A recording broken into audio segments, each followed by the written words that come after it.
Mr. Ravi Singhania, managing partner of Singhania and Partners. The firm has been at the forefront of adopting technology for the law practice management. And uh, in the words of Mr. Singhania, what gets measured gets done.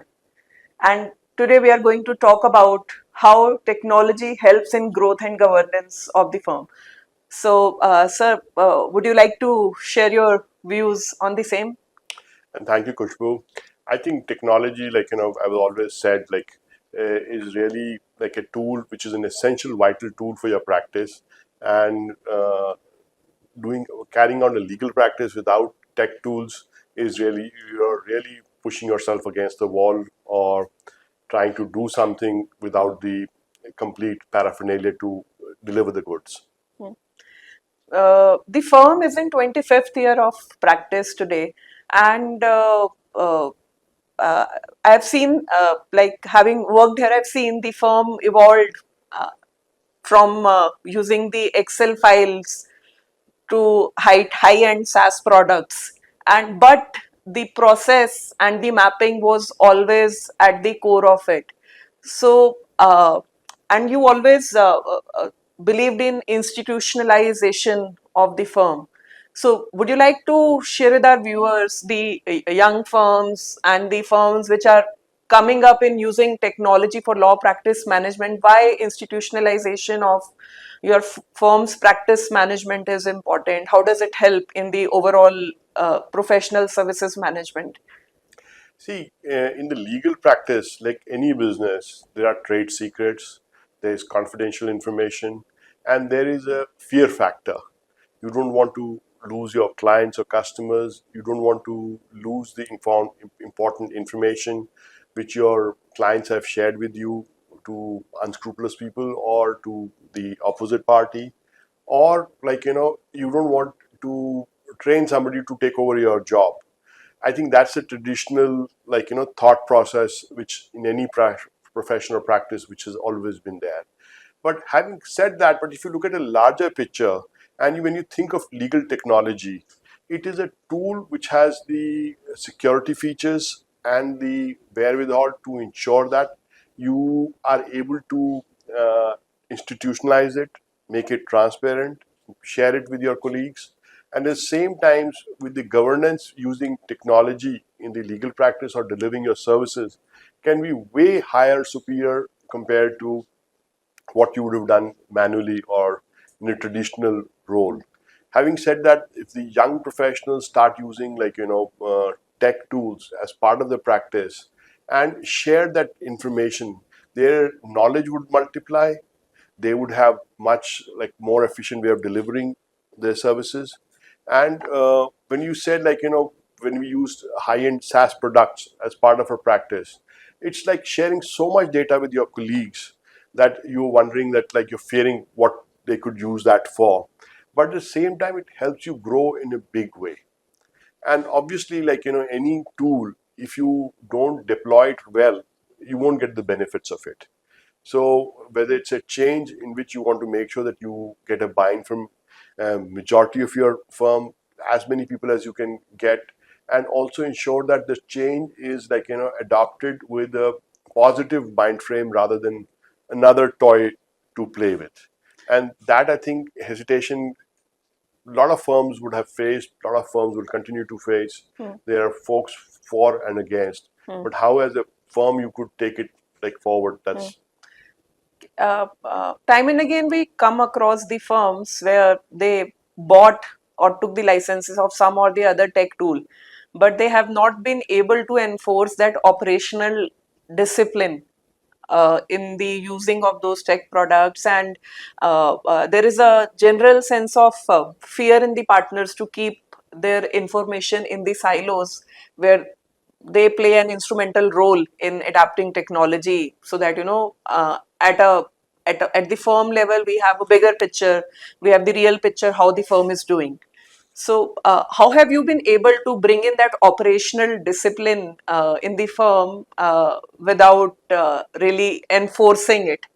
see, like a tech tool which is a SAFT software or anything else, Hmm. you need to first look at it whether you're really looking at solving a problem or you Mhm. just want to be part of the trend and join the bandwagon. Hmm. If you're looking to solve a problem, then you need to share it with the all the stakeholders, what benefits they can get out of it. Unless you get a buy-in from a way that, like, what that product can do for them, you never will get the buy-in. If you're just trying to sell it's a great product, Oracle has developed it or Microsoft has developed it and we must use it, everybody else is using it, Hmm. people may agree with you momentarily, but they Hmm. will not be able to see the benefit of their spending additional time to learn Hmm. the new Hmm. new new tool which they've Hmm. been handed over. Hmm. So you need to share the benefits of it first and then get about training people how to use it. A lot of the firms, when they buy a product, they don't invest in training their teams how to use that software, or they don't have built into the agreements with them that how it will be deployed. They would and use going forward. They would just get somebody to sell them the subscription. It will just come into the firm, and few months down the road, nobody will have used it, and nobody will see the benefit of it, and the product will die. Hmm. So unless you get to share with your partners and the team and the stakeholders what the problem you're trying to solve and how it will benefit them, it will never get implemented. Okay. So, what all functions in the practice management of the firm where you have seen the technology benefiting? For instance, like is it HR process management or client profitability management? The regular routine affairs of the firm, that what work we are doing for the client, how technology is helping you get the management's perspective better. See, whether you use technology or use manual systems, Hmm. a firm has to make sure that each of their partners are profitable. The firm has to ensure that they're only focusing in the areas which are profitable. The firm has to ensure that the team is learning and growing rather than not stagnating and costing them more. The firm has to know what areas of practice work for the firm and what areas don't. All of this you could do it manually. I don't think so. Like before these technology and the systems came in, it was not happening. It's just that do you have the time for it? Do you have the systems for it? If you use technology, you getting to gain something from somebody who has spent many thousands of hours developing it, understanding what are the pain points. Your role is, like, adapting it to what your firm's needs are. So whether it's a system of like timesheets, you could do it in an Excel, which is also tech, but low tech, or you could use a time and billing software. Hmm. You could look at your collections, how many days are they overdue. Or you could look at bifurcating it in terms of what practice areas are doing really well, what groups are doing well, which teams are doing well. That is all very easy from Hmm. the softwares. In terms of HR, like, people send like large resumes, small resumes, but there's a small portion of it which you need to filter out the cheese from the chaff. So Hmm. if you get like 100 resumes, you may be needing only 10 out of them may be useful for you. But do you want somebody to spend time over the additional 90, or you could have a software which filters it out at the first stage itself? These 90 are not acceptable to us. We get such, like, strange examples. We've asked for at least 5 years PQE and freshers are applying for it. We're asking for court litigation experience and people who have, like, very candidly write in their CVs they're only working on corporate matters applying for it. Hmm. So neither are the applicants looking at these uh, positions which are available, nor the law firms are able to sieve them off easily. Hmm. All of that is data filtering. Hmm. So at the first stage itself, you could have that data filtered. That could create a database for you for future. You'd ask for corporate guys and you got litigation folks. You could save them for a future. So all of that technology can really assist you in different areas. This is one aspect of it, and another aspect is when it comes to the governance of the firm. In a lot of firms, we see that the young lawyers have the grudge that their appraisal was not proper and their performance was not measured well, and they deserved better. and how do you ensure that these kind of problems don't crop up? You have been successful to keep these such problems at bay. How do you ensure that? What kind of matrices that you have been able to measure with the help of technology to ensure a better performance management system in the firm? I understand that there is a human in the loop concept, and we are in a knowledge driven industry where everything cannot be put in the matrix, because the way you are talking to the client and your personal communication, interpersonal skills matter a lot. But how do you ensure that these kind of things are measured well with the help of technology? See, data is the new like oil Hmm. or new gold, Hmm. and it's all there. It's not something new which you're creating. The data is already there. But with tech, you could mine it, Hmm. you could filter it, you could use it. And in the human resource management, if you have the appropriate data and you're able to demonstrate with data to your in your team members in the appraisal what's happening, you could very well easily show the number of hours they have put in, the kind of like work they have put in terms of research, or the quality analysis of the time which they have spent for different matters, how they have created their own visibility. All of that is data. And when you are doing an annual appraisal, yes, there are certain parts of it which I'm sure today it's not possible in the AI or data analysis that you could present to Exactly. the team members. But a large The portion of it, quantitative aspect. the quantitative aspect, a large portion of it is all available in the data. If you sit across and are able to communicate to them, these were the deliverables we wanted, this is what you have done, and this is where you stand today, Hmm. it will be a much easier conversation. Hmm. But the two problem parts of it is how do you make sure that the relevant data is being captured, and second part of it is being analyzed and being Hmm. shared back. So tech makes a huge support or difference in people who are doing manually, Hmm. or in the old traditional forms versus who are using technology for Yeah, that. for instance, like timesheet tracking is very much possible with the help of tools these days. There are tools such as Flowace, and which helps in actual productivity tracking of the lawyers. See, again, tech can help you, but and it was not that it was not possible earlier, Mm-hmm. but it's how you correctly use the technology to bring to the forefront. The clients are not looking at just the hours, the clients are looking at the value. Hmm. But what you're getting from your team is how much are they giving their input into the practice.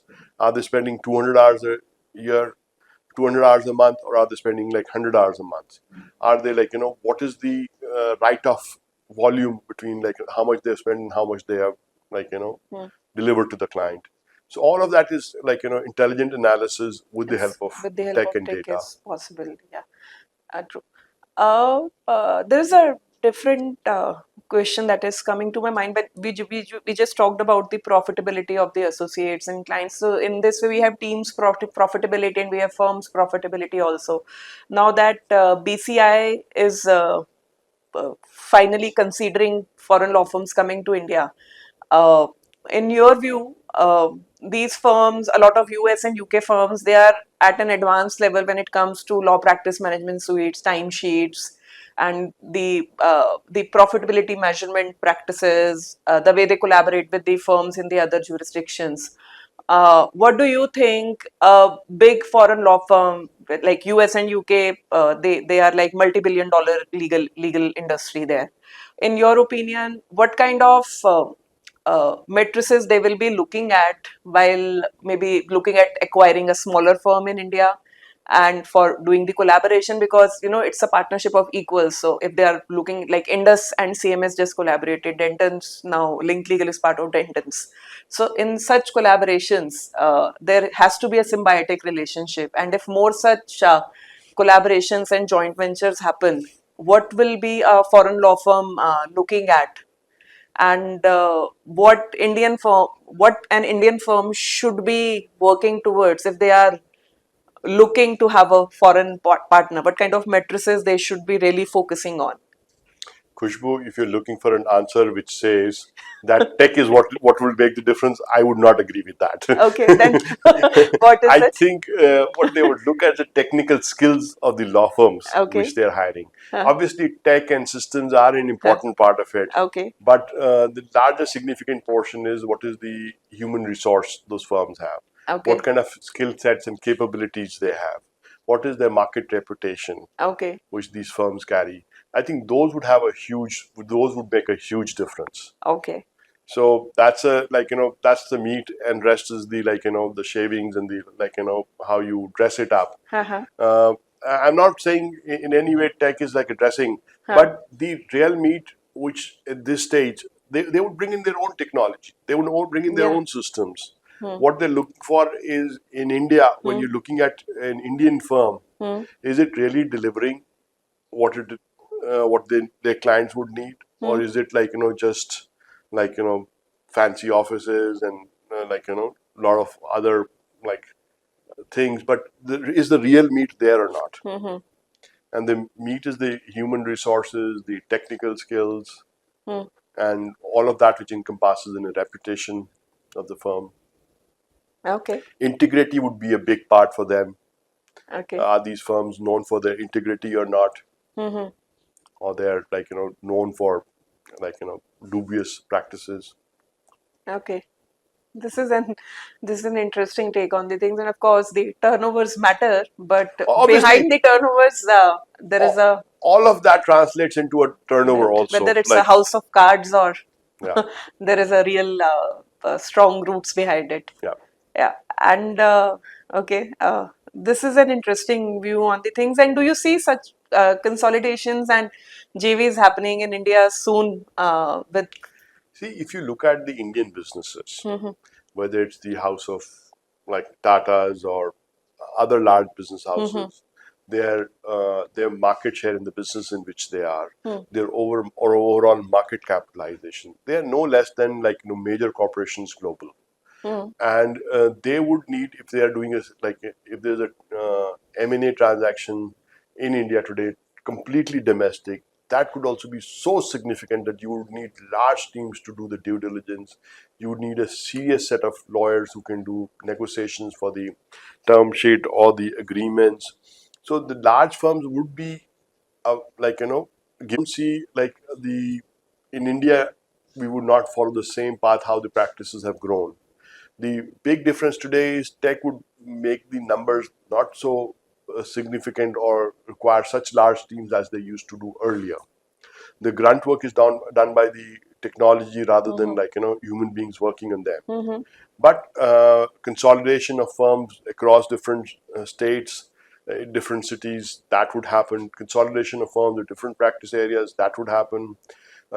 Larger firms would have a larger resource pool, whether you're talking about a data privacy officer or tech a tech coordinator or tech specialist, or different areas which are using, which are apart from the core legal services.